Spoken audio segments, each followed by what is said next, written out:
High, তোমাদের কার কার লুচি খুব পছন্দের খাবার বলো তো? আমার না লুচি খুব পছন্দের খাবার। বহুদিন হোস্টেলে থেকে ওখানকার লুচির প্রতি যেন অন্যরকম একটা শত্রুতা তৈরি হয়েছিল। ক্রমেই আমার পছন্দের পরম প্রিয় লুচি যেন আমার তীব্র শত্রু তৈরি হয়ে দাঁড়িয়েছিল। তাই যখনই বাড়ি আসতাম মায়ের হাতের লুচি খেতে আবদার করতাম।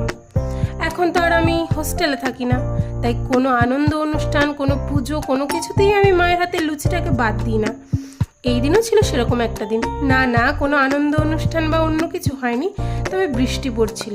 আর বৃষ্টি পড়লে আমার লুচি, পকোড়া এই ধরনের খাবার খেতে সেই ভালো লাগে।